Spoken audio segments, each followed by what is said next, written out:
இவர் அடிப்படையில் என்னன்னு கேட்டால் இவர் வந்து பழங்குடியினத்தை சார்ந்தவர் அப்படின்னா அதுக்கப்புறம் இன்னொரு கொஞ்சம் தேடுதல் ஆய்வு நிறைய நடக்குது. பல பேருடைய ஆய்வுகள் என்ன சொல்லுங்கன்னா அவர் வந்து ஈழத்தில் வந்து ஈழப்பெண்ணுக்கும் இங்கே மலையாளி ஒருத்தருக்கும் வந்து பிறந்தவர் அப்படின்னு சொல்லும்போது, இன்னொரு பக்கம் அவர் அடிப்படையில் வந்து அப்பா வழி தந்தை வழி வந்து மலையாளியாக இருந்தாலும் தாய் வழி வந்து ஈழம் இருக்கிறதுனால இப்போ கிட்டத்தட்ட வந்து இங்கே ஒரு தமிழரா ஈழத்தமிழரா மலையாளியா இப்படி அறியப்படும் போது பெயின் ரிலீஃபில் ரெண்டு இருக்குது. பாடலை கேட்குறவங்களுக்கு வலி இருந்துச்சுன்னா அந்த வலி நிவாரணமாக அந்த பாடல் அமையும், அந்த சிங்கிங் இருக்கும். கேட்குறவங்களுக்கு வலி நிவாரணம். சில நேரங்களில் பாடுறவங்களுக்கும் வலி நிவாரணமாக இருக்கும். அவருக்கு சில பெயின் இருக்குன்னா அந்த பெயினை எப்படி ரிலீவ் பண்ணுறாருன்னா மேடையில் வந்து இந்த மாதிரி பாடி வந்து நரிவேட்டை படம் பார்த்தீங்கன்னா அதில் வரி வரும். நீங்கள் மலையாளம் தான் அதில் வரி, அந்த வரிகள் வந்து தமிழ் வரியும் வருது.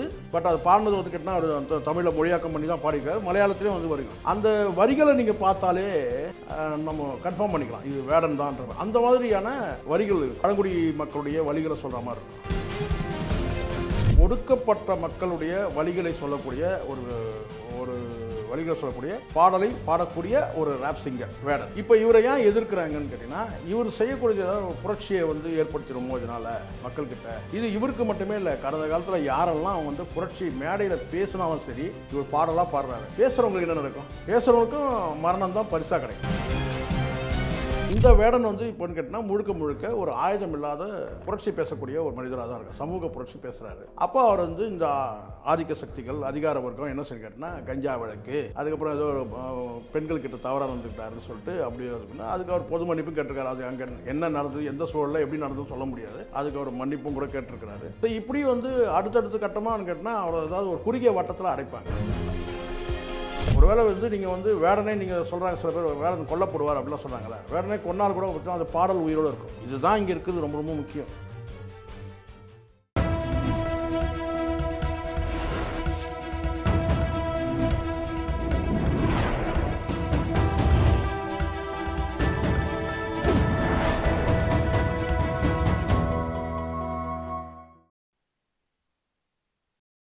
சேனல் 5 நேயர்களுக்கு வணக்கம். இன்றைக்கி நம்ம கூட நேர்காணலில் திரு சேகுவரா அவர்கள் வந்து இணைஞ்சிருக்காரு. அவர்கிட்ட ஒரு முக்கியமான விஷயம் வந்து இன்ட்ராக்ட் பண்ண போகிறோம். வாங்க வீடியோக்குள்ளே போயிடலாம். வணக்கம் சார். வணக்கம் சார். எப்படி இருக்கீங்க? நலமாக இருக்கு சார். வேடன் அப்படிங்கிற பேரில் நம்ம எல்லாருக்கும் ஒரு ராப் சிங்கர் வந்து தெரிஞ்சிருக்கும். நிறைய பேருக்கு இப்போ பரிச்சயம் ஆயிருக்காரு அப்படின்னு சொல்லலாம். கேரளாவை சேர்ந்த ஒரு ராப் சிங்கர்.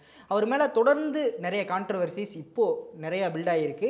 இது எங்கே ஆரம்பம் சார்? இதோட ஆரம்பம் என்ன கான்ட்ரவர்சிஸ் அவர் மேலேங்கிறத கொஞ்சம் விரிவாக மக்களுக்கு. இல்லை, இது என்னென்னா முதல்ல அவர் வந்து உங்கள் செய்யும் வந்து ராப் சிங்கராக வந்து மேடை நிகழ்ச்சிகள், குறிப்பாக மஞ்சுவேல் பாய்ஸ்னு இருக்குல்ல, அதில் வந்து அவர் வந்து ஒரு பாடல் பாடியிருக்காரு. அப்போ வந்து கூட அந்த அளவுக்கு வந்து ஒரு மீடியா வெளிச்சம் வந்துச்சுன்னு சொல்லலாம். ஆனால் அவர் யாருன்ற ஆராய்ச்சி பண்ணவே இல்லை அது வரைக்கும். அதோட நீட்சியாக வந்து மஞ்சுவேல் பாய்ஸுக்கு பிறகு அதுக்கப்புறம் அவர் நிறைய ஸ்டேஜில் வந்து கேட்டால் சமூக நீதி குறித்து அவர் பேசின பாடின பாடல்கள், அதோடைய வீச்சு உச்சகட்டமாக இப்போ வெரி ரீசண்டாக வந்து நரிவேட்டைன்னு ஒரு படம் வந்திருக்கு. அது முழுக்க ஆதிவாசிகளுடைய கதை, அதாவது அவங்களுடைய உரிமைகளை பேசக்கூடிய ஒரு படம். அப்போது அவங்களுடைய கஷ்டங்களை சொல்கிற மாதிரியான வந்து ஒரு புரட்சிகரமான ஒரு பாடல் பாடிப்பார். உண்மையிலேயே அந்த பாடல் வரும்போது எனக்கு தெரியவே தெரியாது. நான் படம் பார்க்கும்போது இந்த பாடல் வந்து வேடன் தான் பாடியிருக்கிறாரான்னு எனக்கு தெரியாது. வேடன்றவர் வந்து கிட்டத்தட்ட ஒரு மாதமாக வந்து நாம் வந்து சில வந்து காணொலிகள் பார்க்கும்போது அவர் இந்த முதல் அந்த கஞ்சா வழக்கில் கைது பண்ணுறாங்க. அதுக்கப்புறம் வந்து பாலியல் குற்றச்சாட்டு அவர் மேலே வருது. அப்போ யாருன்னு கேட்டால் ஒரு பெரிய ராப் சிங்கர் ஆகிட்டார், யூத்து தான் அப்படின்ற அந்த தேடுதல் மட்டும்தான் நமக்கு இருந்தது.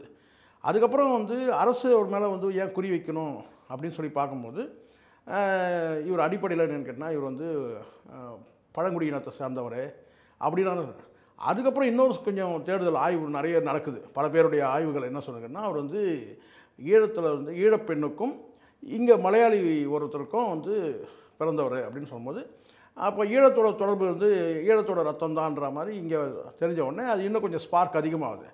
இன்னொரு பக்கம் அவர் அடிப்படையில் வந்து அப்பா வழி தந்தை வழி வந்து மலையாளியாக இருந்தாலும் தாய் வழி வந்து ஈழம் இருக்கிறதுனால இப்போ கிட்டத்தட்ட வந்து இங்கே ஒரு தமிழரா ஈழத்தமிழரா மலையாளியா இப்படி அறியப்படும் போது கேட்டால் என்ன சொன்னால் லைம்லைட்டுக்கு ரொம்ப வந்துடுறாரு. அப்போ அவர் மேலே வந்து எதுக்காக குறி வைக்கிறாங்கன்னு கேட்டால் ஒருவேளை ஈழத்தமிழர்ன்றதுனால வந்து குறி வைக்கிறாங்களா அரசு அதிகாரம் கை வைக்குதான்னு. இதை தாண்டி அவருடைய பாடல்கள் வந்து பார்த்தீங்கன்னா முழுக்க முழுக்க வலதுசாரி எதிர்ப்பு பிரதிபலிக்கிற மாதிரி இருக்குது, சமூக நீதியை வந்து பிரதிபலிக்கிற மாதிரி இருக்குது. அப்படி இருக்கும்போது இங்கே வந்து இயல்பாகவே வந்து ஒரு எதிர்ப்பு வரும் இல்லையா, வலதுசாரிகள்கிட்ட வந்து ஒரு எதிர்ப்பு இருக்குது. உச்சகட்டமாக அவர் அடுத்தடுத்து அவருடைய வரிகள் எல்லாமே கேட்டால் வந்து சங்கிகளுக்கு எதிராக வந்து ஒரு பாடல்கள் அமையுது அப்படின்ற மாதிரி. அதுக்கு காரணமே என்னென்னு கேட்டால், எப்போவுமே இங்கே இருக்கிற நம்மக்கிட்ட இருக்குல்ல, ஈர பேனாக்கி பேனை பெருமாளாக்கி அந்த பெருமாளுக்கு கோயில் கட்டி கும்பாபிஷேகம் நடத்துகிறவங்க தான் இயல்பாகவே இங்கே நம்ம இந்தியாவில் அதுதான் வழக்கமாக நடக்குது. அவர் பாட்டு ஏதோ வந்து சமூக நீதி கொடுத்து அவருடைய பெயின், எல்லாருக்குமே பெயின் ரிலீஃப் தானே இந்த மாதிரியான இந்த. இப்போது இது முதல்ல சொல்லிடுறேன், பெயின் ரிலீஃப்னு ஒன்று சொல்கிறேன். பெயின் ரிலீஃபில் 2 இருக்குது. இந்த மாதிரியான இந்த ராப் சிங்கர் வந்து பாடலை கேட்டு கேட்குறவங்களுக்கு வலி இருந்துச்சுன்னா அந்த வலி நிவாரணமாக அந்த பாடல் அமையும், அந்த சிங்கிங் இருக்கும், அவருடைய அந்த வரிகள் கூட, அந்த பாடல் வரிகள் கூட இருக்கும். கேட்குறவங்களுக்கு வலி நிவாரணம். சில நேரங்களில் பாடுறவங்களுக்கும் வலி நிவாரணமாக இருக்கும். இப்போ அவருக்கு சில பெயின் இருக்குன்னா அந்த பெயினை எப்படி ரிலீவ் பண்ணுறாருன்னா, மேடையில் வந்து இந்த மாதிரி பாடி வந்து உச்சபட்சமாக வந்து வார்த்தைகள் வந்து பார்த்திங்கன்னா ரொம்ப ஷார்ப்பான வார்த்தைகள், கடுமையான வார்த்தைகள் லைன் வரும்போது அவருக்கு ரிலீஃப் கொடுக்குற மாதிரி நினைக்கிறார். ஏன்னா அவருடைய பிறப்புன்னு ஒன்று இருக்கு இல்லையா, ஒரு மனுஷனுக்கு பிறப்பு இருக்குது. ஈழத்தில் தன் தாய் வந்து கஷ்டப்பட்டு அகதியாக இங்கே வந்து அதுக்கப்புறம் இங்கே வந்து மனம் முடிச்சு இங்கேயும் ஏழ்மையில் போராடி வரும்போது அதுக்கான பெயின் ரிலீஃப் தான். ஏன்னா ரொம்ப யூத், ரொம்ப யங்கு தானே. ஒரு 20 வருஷத்தில் வந்து கேட்டால் வந்து அவருடைய வளர்ச்சி இருக்குது. 20 வருஷத்தில் ஒரு 25 வயசு இருக்குன்னு நினைக்கிறேன் தோராயமாக. 30 வச்சுக்கேன். அப்போ அந்த 30 வயசுக்குள்ளே அவர் வந்து, ஆனால் அவர் சிங்கராக ஆனது வந்து கேட்டால் 20 வயசில் ஆகிட்டுருப்பார். அப்போ மெல்ல மெல்ல அவருடைய வழிகளை சொல்லக்கூடிய ஒரு சூழல் இருக்குது இல்லையா. அதனால் இப்படி ஒன்று இருக்குது. இங்கே வந்து நம்ம கொண்டாடுறதுக்கே ரேப் சிங்கர்கள், நிறைய பாப் சிங்கர்கள் இதெல்லாம் நம்ம கேட்டிருக்கிறோம். உலகமெங்கும் இப்போ வந்து பார்த்தீங்கன்னா வந்து இந்த கடந்த ஒரு வாரமாக நான் பார்க்குறேன், வேர்ல்டு லெவலில் ஃபேமஸ் ஆகிட்டார் இந்த வேடன். இங்கே வந்து என்னென்னு கேட்டிங்கன்னா, இவர் முழுக்க முழுக்க வந்து பார்த்தீங்கன்னா இவர் வந்து உடலை கட்டுறதுன்னு கேட்டால் அது பனியன் போட்டு இருக்கிறாருன்னா கேட்டால் வந்து அந்த வேர்வை தான் வந்து, அது வேர்வை வரியே வருது சரிங்களா. சில வரிகள் வந்து வேர்வை சம்மந்தமான வரிகள் கூட வருது. அதில் வேடன் என்ன லைன் அவருடைய முழுக்க முழுக்க வரிகள் தான், அதை பாடக்கூடிய விதம். ஸோ இதெல்லாம் பார்க்கும்போது இங்கே பெரிய அளவில் ஆதரவு இருக்குது. ஒப்பீட்டு அளவில் நான் சொல்கிறேன். மக்களுமா வழக்கமாக வந்து இவர் வந்து அவருடைய இயற்பெயர் வந்து இந்த முரளிதரன் வந்து, அதுக்கு பிறகு அவருன்னு கேட்டால் அவர் வந்து அவங்க அம்மா ஈழத்தமிழச்சி, அவங்க அப்பா மலையாளி, அவங்க இங்கே வந்து பிறந்தாங்க, இப்படியே சொல்கிறாரு. இவர் பேசுகிறது சமூக நீதி. 30 வருஷத்துக்கு பிறகு, அவர் பிறந்து 30 வருஷம் ஆயிடுச்சு, ஆனால் 30 வருஷத்துக்கு முன்னாடி அதே ஈழப்போராங்க நடக்கும்போது இங்கே வந்து பாம்பேயில் வந்து கொட்டம் அடித்தாங்க, கொண்டு வந்து வெளிநாட்டுக்காரி வந்து பாப் சிங்கரை கூப்பிட்டு வந்து, பாப் சிங்கருக்கு இந்தியாவில் இவ்வளோ வரவேற்பா அப்படின்ற மாதிரி இருந்தது. ஆனால் அப்படியான வரிகள்லாம் வந்து பிரிண்ட் மீடியாவில் எழுதின காலகட்டம் இருக்குது. அதை சொல்கிறேன் நான். அதனால் இது வந்து எனக்கு கேட்டால் காலமாற்றம், எங்கேருந்து வேணால் ஒரு புரட்சி தீ பற்றிக்குன்னு சொல்லுவாங்கள்ல, அப்படி தான் நான் இதை பார்க்குறேன். இப்போது அது மட்டும் இல்லாமல் இப்போ சென்ட்ரலில் ஆளுங்கட்சியில் இருக்கக்கூடிய ஒரு முக்கியமான நபர் வந்து மேடையில் உனக்கு எதுக்கு இந்த பாட்டு, இதோட ராயல்ட்டி எல்லாம் என்கிட்ட கொடுத்துரு அப்படின்னு சொல்லிட்டு கேட்ட மாதிரியான விஷயம். ஆமாம், நிறைய இருக்குது. நான் ஓப்பனாக எதிர்க்கிற அளவுக்கு அவங்க இல்லை இருக்குன்னா நான் வரிகள் தான் நான் பார்க்குறேன். நீங்கள் மலையாளம் ஓரளவுக்கு புரிஞ்சுதுன்னா உங்களுக்கு வந்து இன்னும் தெரியும் சரிங்களா. எனக்கு ஓரளவுக்கு கொஞ்சம் புரிஞ்சிக்க முடியும். எனக்கு நான் பழகின சர்க்கிள் அந்த மாதிரி. அப்படின்னால ரொம்ப உக்கிரமான வார்த்தைகள் வரும்போது முழுக்க முழுக்க என்ன கேட்டால் அந்த யூத், அந்த இளம் ரத்தம், அந்த பாடல் வேகம், இதெல்லாம் பார்க்கும்போது கேட்டால் வந்து அந்த ஸ்டைல் வந்து மைக்கேல் ஜாக்சன் ஸ்டைலு.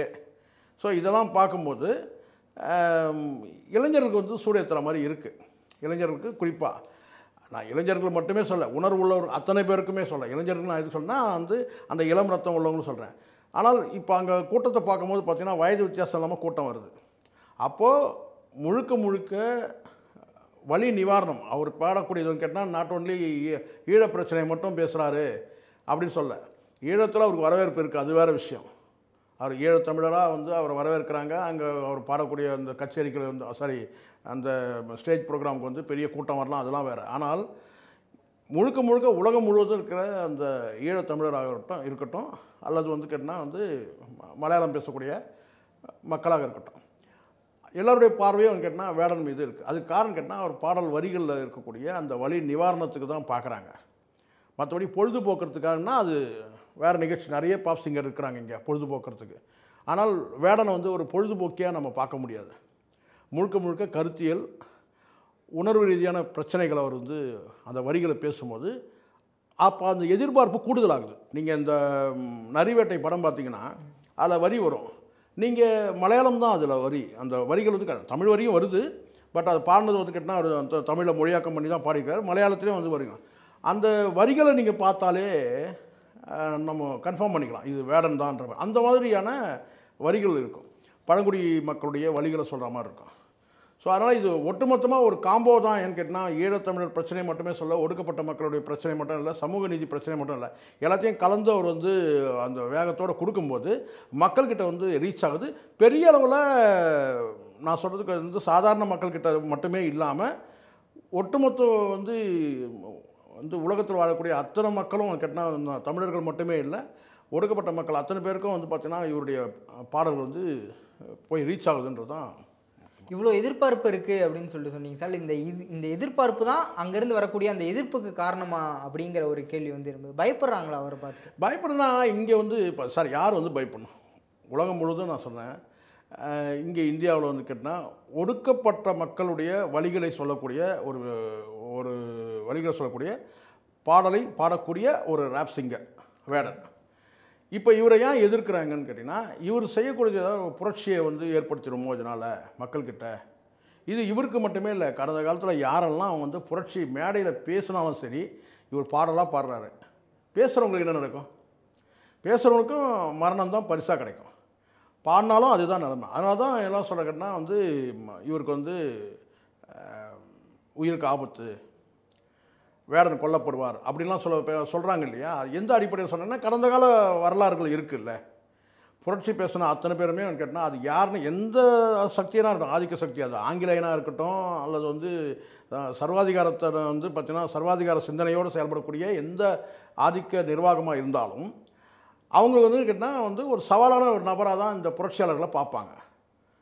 புரட்சியாளர்களுக்கு வந்து பார்த்திங்கன்னா இந்த சமூகம் கொடுத்த பரிசு என்னன்னு கேட்டால் மரணம் தான். நான் சமூகம்னா நான் சொல்லுகிறேன்னா ஒட்டுமொத்தமாக சொல்கிறேன், அரசியல் சேர்த்தே நான் சொல்கிறேன். புரட்சியாளர்களுக்கு வந்து அதுதான் வந்து மரணம் தான் பரிசாக கொடுத்துருக்க தவிர வேணால் சொல்லலாம், அதுக்கப்புறம் வேணால் செலவைக்கலாம், அதுக்கப்புறம் வந்து பூஜை புனஸ்காரங்கள்லாம் பண்ணலாம், மாலை மரியாதை எல்லாம் பண்ணலாம். ஆனால் புரட்சியாளர்களுக்கு வந்து பார்த்திங்கன்னா இந்த சமூகம் வந்து கொடுக்குற பரிசே வந்து கேட்டால் மரணம் தான். அப்படிப்பட்ட இவருக்கு பல தரப்புல இருந்து ஆதரவுலாம் தெரிவிச்சிட்டு இருக்காங்க. இப்போ ஆதரவு வந்து ரொம்பவே அதிகமாக இருக்குது. அப்படி இருக்கும்போது தமிழ்நாட்டில் இருந்து பெரிய தலைவர்கள் நிறைய பேர் இருக்காங்க இங்கே, அவங்க சைடில் இருந்து கொஞ்சம் கூட ஆதரவு வரலையே சார்? ஆதரவு சார் இருக்குது சார். மெல்ல மெல்ல ஆதரவு வரும்போது இன்னொரு பக்கம் வந்து கேட்டிங்கன்னா வந்து அந்த ஆதரவை வந்து முடக்கிற வேலைகளையும் ஆதிக்க சக்திகள் பண்ணுவாங்க. இப்போது ஒரு கட்டத்தில் இங்கே வந்து பல பேர் கேட்டிங்கன்னா புரட்சியாளர்கள், நான் ஒன்று கேட்குறேன் உங்கள்கிட்ட, நீங்கள் கேட்டதுனா ரொம்ப ஆழமாக போகிறோம்னு நான் நினைக்கிறேன். பட் இருந்தாலும் நான் கேட்குறேன், போராளினா என்ன, புரட்சியாளர்னா என்ன, வித்தியாசம் என்ன? போராளினா என்ன, புரட்சியாளர்னா வித்தியாசம் என்ன? ரெண்டுத்துக்கும் தனக்கு தேவைங்கிறத கேட்குறவன் போராளி, எல்லாரையும் சேர்ந்து கேட்க வைக்கிறவன் புரட்சியாளர். அப்படி இது நீங்கள் இப்படி சொல்கிறத நீங்கள் இப்படி எடுத்துக்கலாம். இன்னொரு பக்கம் வந்து அரசோட, இது கரெக்டான பதில் தான் நீங்கள் சொன்னது ஏறக்குறைய. இப்போ இன்னொரு பக்கம் அரசோட பார்வை எப்படி தெரியுமா இருக்கும்? புரட்சியாளர்னா கூட வந்து போராளினா கூட பரவாயில்ல, ஒரு கட்டத்தில் வந்து அவன் ஆயுதத்தை கையில் எடுத்துருவான் போராளி. ஆனால் புரட்சியாளர்னு கேட்டால் ஆயுதத்தை கையில் எடுக்க மாட்டான். அவனுடைய என்ன சொன்னாங்கன்னா அவனுடைய அறிவும் அவனுடைய நாவன்மையும் அவனுடைய செயல்திறனும், இதுதான் புரட்சியாளருடைய என்ன சொல்லி கேட்டால் அவங்ககிட்ட இருக்கிற ஆயுதமாக தான். ஆனால் போராளிக்கிட்ட வந்து கேட்டால் ஒரு கட்டத்துக்கு மேலே கேட்டால் சொல்லி பார்ப்பான், வாதம் பண்ணி பார்ப்பான், கேட்கலன்னா அந்த வாதத்தை தீவிரமாக்குவான். தீவிரமாக்கும் போது என்ன செய்வான்? கையில் ஆயுதம் எடுப்பான். அவன் தான் தீவிரவாதி. போராளி என்ன ஆகிடுவான்? தீவிரவாதி ஆகிடுவான். நான் சொல்கிறது அரசோட பார்வைக்கு, ஆதிக்க சக்தியோட பார்வைக்கு. ஆனால் புரட்சியாளர் வந்து அப்படி கிடையாது. அவங்க கையில் ஆயுதம் எடுக்க மாட்டாங்க. முழுக்க வந்து கேட்டால் உங்களை வந்து என்ன சொன்ன, அம்பேத்கர் சொன்ன மாதிரி கற்பி, புரட்சி செய், ஒன்று சேர் அப்படின்வாங்க இல்லையா, அந்த வார்த்தை சொல்கிறேன். உலகத்தில் வேறு யாரும் சொல்லாத ஒரு வார்த்தை அது, அம்பேத்கர் சொன்ன வார்த்தை. அப்போ அவங்க என்ன சொன்ன கேட்டால், இந்த போராடி ஒரு 10 பேரோட முடிஞ்சிடும், இல்லை 100 பேரோட முடிஞ்சிடும், இல்லை ஒரு 1000 பேரோட முடிஞ்சிடும். ஆனால் புரட்சியாளர் என்னன்னு கேட்டிங்கன்னா, அவரை மாதிரி ஒருத்தரை வந்து உருவாக்கிக்கிட்டே இருப்பாங்க. அங்கே 5 10ஆகவும் 10 100ஆகவும் 100 1000ஆகவும் லட்சமாகவும் அது வந்து கூட. இதுதான் வந்து புரட்சி. புரட்சியாளருக்கும் போராளிகளுக்கும் வித்தியாசம் தான். இப்போ வந்து வேடன் வந்து போராளியாக புரட்சியாளர் அவ்வளோதான். ஏன்னா இங்கேருந்து வர்றது தான் சார். இங்கேருந்து வரக்கூடிய சிந்தனை வந்து மக்கள்கிட்ட விதைக்கிறது இருக்குது பார்த்தீங்களா, அதுதான் வந்து இந்த ஆட்சியாளர்கள்லாம் ஆபத்தாக நினைக்கிறோம். இங்கே உள்ள ஆட்சியாளர்கள் வந்து எதை ஆபத்துன்னு நினைக்கிறோன்னா, கையில் துப்பாக்கியத்தை கூட அது ஆபத்துன்னு நினைக்கல. போராளியை விட புரட்சியாளர் தான் ஆபத்தானு நினைக்கிறான். அவனை எந்த வகையில் ஒடுக்குறதும் எந்த வகையில் வந்து அடக்கணும் அப்படின்னு வந்து வீரப்பன் வந்து காட்டில் வந்து அவர் வேட்டையாடல அதெல்லாம் ஒரு பக்கம் இருக்கட்டும். எப்போ வந்து அவர் வந்து நக்கீரனில் பேட்டி கொடுத்து மக்கள்கிட்ட வந்து இந்த அரசியல் பேசி அரசியல் மாற்றம் இதெல்லாம் வந்து பேச ஆரம்பித்தாரோ அப்போ தான் அவருக்கு சிக்கல் அதிகமாச்சு. வீரப்பன் அப்போ போராளியாக இருந்து புரட்சியாளராக மாறக்கூடிய ஒரு என்ன சொல்கிறது, ஒரு டேக் டைவர்ஷன் நடக்குது இல்லையா. அப்போ தான் அவர் வந்து அவருக்கு வந்து ஸ்ட்ராங்காக கட்டம் கட்டுறாங்க, அந்த இது நடக்குது சொல்கிறேன் நான். அதனால் இந்த வேடன் வந்து இப்போன்னு கேட்டால் முழுக்க முழுக்க ஒரு ஆயுதம் இல்லாத என்ன கேட்டால் வந்து ஆயுதம் இல்லாமல் புரட்சி பேசக்கூடிய ஒரு மனிதராக தான் இருக்கார். சமூக புரட்சி பேசுகிறாரு. அப்போ அவர் வந்து இந்த ஆதிக்க சக்திகள் அதிகார வர்க்கம் என்ன சொல்லி கேட்டால் கஞ்சா வழக்கு, அதுக்கப்புறம் ஏதோ பெண்கள்கிட்ட தவறாக நடந்துக்கிட்டாருன்னு சொல்லிட்டு அப்படியே இருக்குன்னா அதுக்கு அவர் பொது மன்னிப்பும் கேட்டிருக்காரு. அது அங்கே என்ன நடந்தது, எந்த சூழலில் எப்படி நடந்ததுன்னு சொல்ல முடியாது, அதுக்கு அவர் மன்னிப்பும் கூட கேட்டிருக்கிறாரு. ஸோ இப்படி வந்து அடுத்தடுத்த கட்டமானு கேட்டால் அவர் ஏதாவது ஒரு குறுகிய வட்டத்தில் அடைப்பாங்க.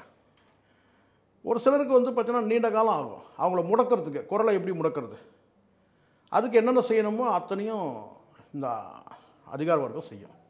சார் நான் என்ன நினச்சேன்னா, இப்போ ஒரு ஈழத்தமிழர்லேருந்து ஒரு பேக் ட்ராப் கூடிய ஒரு ஆள், அவருக்கு ஒரு சிக்கல் வருது அப்படிங்கும்போது இங்கேருந்து முதல் குரலாக வந்து அண்ணன் சீமான் அவர்களோட குரல் வந்து இருக்கும் அப்படின்னு சொல்லிட்டு நினச்சேன். அதுக்கப்புறம் ஒடுக்கப்பட்டவர்களுக்காக பேசிக்கிட்டு இருக்காரு அங்கே ஒருத்தர், அவருக்கு ஆதிக்க சக்திகிட்ட இருந்து ஒரு நெருக்கடி வருது, பிரச்சனைகள் வருது அப்படின்னா இங்கே ஆளுங்கட்சியாக இருக்கக்கூடியவங்கக்கிட்ட இருந்து ஒரு சில ஆதரவுலாம் கிடைக்கும். நாங்கள் இருக்கோம், இல்லை இவருக்கு நாங்கள் சப்போர்ட் பண்ணுறோம், அவங்க செய்கிறது வந்து தவறு அப்படிங்கிற மாதிரி இங்கே ஒரு பெரிய மௌனம் வந்து காக்கப்படுது. ஏன் சார் மௌனம்னு சொல்ல முடியாது கிருஷ்ணா, பேசுகிறாங்க. இப்போ தம்பி சாட்டை துரைமுருகன் கூட ஒரு காணொலி வெளியிட்டிருக்கிறாரு. நான் சீமான் பேசலன்றது சொல்ல, இது வந்து ஒரு ஆரம்ப கட்டம் தானே இல்லையா. இப்போ தான் மெல்ல மெல்ல வரும்போது கேட்டால் ஒரு கட்டத்துக்கு மேலே வந்து பேச ஆரம்பிச்சிருவாங்க.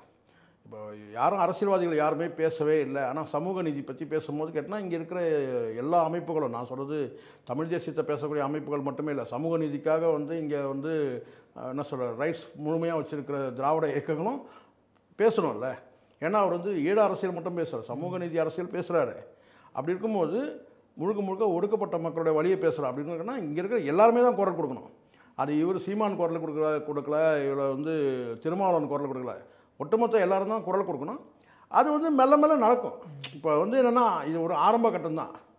ஸோ இது வந்து அடுத்த கட்டம் வந்து கேட்டால் வந்து அவருக்கு வந்து ஏதாவது இப்போ மம்முட்டி பேச ஆரம்பிச்சிருக்காரு. ஸோ அதனால் இதில் வந்து ஸ்டேட் அரசியல்கள் இருக்கலாம் இல்லையா. அவர் சில விளக்கங்கள் கொடுக்குறாரு, பெரியார்ன்றது கூட ஒரு விளக்கம் கொடுத்துருக்கிறார் அவர். ஸோ அதனால் அவருடைய பார்வை என்ன ஏதுன்றதெல்லாம் பார்த்துட்டு கூட அதுக்கு பிறகு கூட மெல்ல அடுத்து தரலாம். அதனால் இது வந்து கேட்டால் நம்ம இப்போ அவரை எப்படி நம்ம பார்க்கணுன்னா, நான் சொன்னது தான், அது உங்களுக்கு கஷ்டமாக இருக்கும் கேட்குறதுக்கு, நாங்கள் அதுக்குள்ளே இந்த பட்டம் கொடுத்துறீங்கன்னு. நான் முழுமையாக அந்த பாடல்கள்லாம் நேற்று இரவு கூட ஒரு பாடின பாடலாம் கேட்டேன். ரொம்ப ஏன்னா அந்த ரேப் சிங் வரும்போது கேட்டால் சில ப்ரொனன்சியேஷன் கேட்க மாட்டாங்க, சில லாங்குவேஜ் ப்ராப்ளம் நமக்கு இருக்குது சரிங்களா. மலையாளம் கொஞ்சம் தான் நமக்கு தெரியும். அப்போது இதை கேட்கும்போது நம்மளால் புரிஞ்சுக்கிட்ட வரைக்கும் கேட்டிங்கன்னா ரொம்ப வீச் அதிகமாக இருக்குது வரிகள். அப்போது வந்து ஒரு புரட்சியாளராக கூட நம்ம வந்து பார்க்க முடியும். ஏன்னா வரிகள் சொந்தம். இப்போ இன்னொருத்தருடைய இப்போ பாரதியார் பாட்டை வந்து காக்கை சிறகனிலே அப்படின்னு சொல்லி பாடினா என்னுடைய சொந்த அறிவு கிடையாது, பாரதியாருடைய வரி தான். ஆனால் இவர் எழுதக்கூடியது வந்து கேட்டால் வரிகளும் அவருக்கு சொந்தமானது, எழுத்துக்களும். அப்போ வந்து இதுதான் புரட்சின்னு நான் சொல்கிறேன். அப்போ ஒரு புரட்சியாளராக நம்ம வந்து வேடனை நம்ம வந்து அங்கீகரிக்கலாமே அப்படின்றது தான் என்னுடைய பார்வை. அப்படி ஒரு புரட்சியாளனா இங்கே மலையாள இண்டஸ்ட்ரியில் ஒருத்தர் இருக்கார். இங்கே தமிழ் இண்டஸ்ட்ரியில் வந்து அது கொஞ்சம் சட்டலாகவே தான் அந்த ஒரு விஷயத்தை வந்து பேசிக்கிட்டு இருக்காங்க. இங்கேயும் வந்து பேசப்படுது, நான் இல்லைன்னு சொல்ல. இங்கேயும் பாடல்கள் மூலமாகவும் எல்லா கலை வடிவம் மூலமாகவும் சினிமா அந்த மாதிரி எல்லா கலை வடிவம் மூலமாகவும் புரட்சிங்கிறது சமூக நீதிங்கிறது பேசப்படுது. கொஞ்சம் சட்டிலாக தான் இருக்கும். முக்கியமாக பாடல்களில் இந்த ரேப் சிங்கர்ஸ் நிறைய பேர் இங்கேயும் இருக்காங்க, கொஞ்சம் சட்டிலாக இருக்கோ அப்படின்னு சொல்லி நான் நினைக்கிறேன். எதிரான சார் இல்லை, எனக்கு நான் பார்த்த வரைக்கும் அந்த பார்வை இல்லை. ஆனால் என்னென்னா இப்போ எல்லாத்துக்குமே ஒரு விஷயம் இருக்குது. என்னென்னு கேட்டால் ஒரு ஆரம்ப கட்டத்தில் இருக்கிற மாதிரியான ஒரு பார்வை இருக்குல்ல, யாரும் உடனே சடனாக யாருமே ஏற்றுக்க மாட்டாங்க. இது என்ன வியூ இருக்குது, அவருடைய பார்வை எதை நோக்கி பயணிக்கிற. இப்போ வேடன்றவர் வந்து யாருன்றது அடையாளம் ஆயிடுச்சு. எல்லாரும் சொன்னதே சொல்லிட்டு கிடக்குறான். நம்ம பார்த்தோம் இது மீடியாக்களில் கூட, அவர் யாருங்க, அவர் வந்து ஈழப்பெண்ணுக்கும் கேரளாவில் இருக்க ஒரு மலையாள ஆணுக்கும் பிறந்தவர், அவர் எங்கே வந்து வளர்ந்தார், ஒரு குறிப்பிட்ட வந்து ஒரு ஒடுக்கப்பட்ட மக்கள்கிட்ட அவர் வளர்ந்தார், இதே தான் சொல்லிட்டுருக்காங்க. நம்ம கொஞ்சம் பார்வையை வேறு தூரம் கொண்டு போனோம் அவரை. இதை பேசணும் தான், அவருடைய ஆரம்ப வாழ்க்கையை பேசிட்டு அதுக்கப்புறம் அவருடைய பாடலில் சொல்லக்கூடிய வரிகளில் என்ன சொல்ல வர்றார் அவர், அதை வந்து விவாதிக்கணும். ஒரு பாடல்லையுமே வரிகள் வந்து மலையாளத்தில் இருக்கிறதுனால இங்கே இருக்கிறவங்க அதை வந்து கடந்து போயிடுறாங்க. அதை ஒன்று மொழியாக்கம் பண்ணி அதில் இருக்கக்கூடிய வந்து விஷயங்கள் நம்ம பேசணும். இப்போது பலரும் இங்கே இருக்கிறாங்க. இப்போ நான் உதாரணத்துக்கு இப்போ திருமாவளவன்னு எடுத்துங்க. அவர் எழுதின புத்தகங்கள் வந்து நிறைய புத்தகங்கள் எழுதியிருக்காரு. அது எல்லாம் தமிழில் இருக்குது. அது எல்லாம் மொழியாக்கம் பண்ணாங்கன்னா வட மாநிலங்களில் சில புத்தகங்கள் தடையே செஞ்சுருவாங்க. நானே சொல்கிறேன், சில புத்தகங்கள் வந்து மொழியாக்கம் ஹிந்தியில் மொழியாக்கம் பண்ணாங்கன்னா பல மாநிலங்களில் வந்து அந்த புத்தகத்தை தடையே செஞ்சுருவாங்க. அப்படி இருக்குது நிலமை. ஆனால் இங்கே தமிழ்நாட்டில் அவருடைய புத்தகங்கள் வந்து சொல்கிறேன், நிறைய புத்தகங்கள் அவர் படித்ததுனால நான் சொல்கிறேன், அந்த மாதிரி இருக்குது. அப்போது மலையாளத்தில் அவர் பாடக்கூடிய பாடலை மொழியாக்கம் பண்ணாதான் அதில் என்ன இருக்குன்னு தெரியும். இப்போது மற்ற பாப் சிங்கர்கள் பாடுறது வேறு, நீங்கள் கேட்குறது எனக்கு புரியுது. மற்ற பாப் சிங்கர்கள் பாடுறது ஒரு என்டர்டெயின்மெண்ட் கூட இருக்கலாம். பட் வந்து வேடன் பாடுறது நாட் என்டர்டெயின்மெண்ட், முழுக்க ரெவல்யூஷன். அப்போ எப்படி அந்த ஒப்பீடு எப்படி சரியாக வரும்? அதனால் ஒரு நீண்ட ஆய்வு தேவைப்படுதுன்னு நான் நினைக்கிறேன். இப்போ வந்து அவருடைய பாடலில் வந்து வேடனுடைய பாடல் எல்லாமே வந்து ஒரு ஆய்வுக்கு உட்படுத்தும் போது அங்கே ஏதோ ஒரு சிக்கல் ஆகிருக்கு. ஏன் அவர் மேலே அந்த அளவுக்கு வீச்சு வைக்கிறாங்கன்னா, ஸ்கெட்ச் வைக்கிறாங்கன்னா, அவர் எழுதின வரிகளில் வந்து யாருக்கும் வலி ஏற்படுத்துது. யாருக்கோன்றதை விட ஏதோ ஒரு சக்திகளுக்கு, ஒரு அரசு நிர்வாகத்துக்கோ இல்லை அரசு என்ன சொல்கிறேன்னா எந்திரத்துக்கோ இல்லை வந்து அது வந்து கேட்டால் ஒரு எதிராக இருக்குது. ஏன்னா அவ்வளோ ஈஸியாக வந்து ஒரு ரேப் சிங்கர் வந்து தொற்ற மாட்டாங்க. மிகப்பெரிய கூட்டம் கூடுது, அவருடைய வரிகளில் வந்து இந்த மாதிரியான வரிகள்லாம் வைக்கிறாங்கன்னா அப்போ யார் முதல்ல என்னன்னு பாருங்கள் முதல்ல அப்படின்னு இருக்கும். அவர் என்ன சொன்னார் பாருங்கள். இங்கே பார்வையாளர் பொறுத்து தான் எல்லாமே நடக்குது. இப்போ நம்ம ஒரு கண்டென்ட் பேசினுக்கிறோம், அதை வந்து ஒரு 1,00,000 பேர் பார்க்குறாங்கன்னா அது வந்து கடந்து போயிடுவாங்க. அதே வந்து பார்த்தோன்னா அது 1 கோடி பேர் பார்த்தோன்னா அப்படி என்ன பேசியிருக்காருன்னு அதை பார்க்கறதுக்கே ஒரு கூட்டம் வரும். ஏன்னா இப்போ 4 வருடம் முன்னாடி அவர் பதிவிட்ட ஒரு பாட்டை எடுத்து கூட இப்போது அதை வச்சும் பேச, அது எப்போவுமே நடக்கும்ல. இப்போது நீங்கள் சொல்கிறீங்கல்ல, இப்போ நிறைய பேருக்கு இருக்குது. இந்தியன் 2 இருக்குது, இது விக்ரம் எடுத்துங்க. இந்தியன் 2 ஃபெயிலியர்ஸ், அதை எடுக்க வேண்டாம். இப்போ விக்ரம் 2 இருக்குது. விக்ரம் 2ல் வந்து கேட்டினா எங்கேருந்து ஸ்டார்ட் பண்ணுறாரு கேட்டினா அவர் வந்து ரிட்டையர்டு போலீஸ் ஆஃபீஸராக ஸ்டார்ட் பண்ணுறாரு. அப்போது விக்ரம் 1 பார்க்கணும். எவ்வளோ பேர் விக்ரம் 1 போய் பார்த்துருப்பாங்க? விக்ரம் 1 பார்த்துட்டு விக்ரம் 2 பார்த்துருப்பாங்க, 2வது தடவை கூட பார்த்துருப்பாங்க. ஏன்னா எனக்கு தெரியும், என் ஜென்ரேஷன் நான் கடந்து வந்திருக்கிறேன். விக்ரம் 1 பார்த்துட்டு வந்திருக்கேன். அதில் அம்ஜத் கான் எப்படி நடிப்பார், டிம்பிள் கபாடியா எப்படி நடிப்பாங்க, இவர் என்ன நடித்தார், அம்பிகாவை யார் சொல்லுவாங்க. ஸோ இந்த மாதிரி வந்து அதில் கிட்டத்தட்ட பாதி பேர் கிடையாது இப்போது அந்த படத்தில். சரிங்களா? அப்போது அந்த படத்தை நான் பார்த்துட்டு வந்தனால நான் வந்து கனெக்ட் ஆகிடுவேன் ஈஸியாக. ஆனால் விக்ரம் 2 முதல்ல போய் பார்க்குறாங்கன்னு வச்சுக்கங்களேன், அவங்க முதல் படத்தை போய் பார்ப்பாங்கல்ல. அப்படி தான் இப்போ இவர் வந்து லேட்டஸ்ட்டாக வந்து இவர் வந்து எல்லாமே வந்து அவர் பாடல் வரிகள் எல்லாம் வந்து மக்கள்கிட்ட போய் பெரிய அளவில் ஒரு புரட்சிகரமான வந்து ஒரு ஃபயர் ஆகும்போது அப்போ ஏற்கனவே அவர் என்ன பாடியிருக்கிறாருன்னு சொல்லி ஒரு தேடுதல் இருக்கும் இல்லையா? அதை தான் நான் சொல்கிறேன். எனக்கு தெரிஞ்சுக்கிட்டா கிட்டத்தட்ட ஒரு ஒரு 10 ஆண்டு காலம் வந்து அவர் பயணிக்க. ஆனால் ரொம்ப ஆச்சரியமாக இருக்குது. என்னென்னு கேட்டிங்கன்னா, ரொம்ப குக்கிராமம், ரொம்ப பின்தங்கிய ஒரு இடத்துலேருந்து ஒரு மனுஷன் இந்த வெளிச்சத்துக்கு வர்றது சாதாரண விஷயம் கிடையாது. அதிகபட்ச வீடுகளே ஒரு 30 வீடு தான் இருக்குன்றாங்க. அங்கேருந்து ஒருத்தர் வந்திருக்காருன்னா சாதாரண விஷயம் இல்லை. இங்கே ஒன்றுமே இல்லாமல் வந்து பிக் பாஸில் போய் உட்காந்துட்டு என்னெல்லாம் பேசுகிறாங்க நம்ம பார்க்குறோம் இல்லை, சொல்கிறேன் நான்.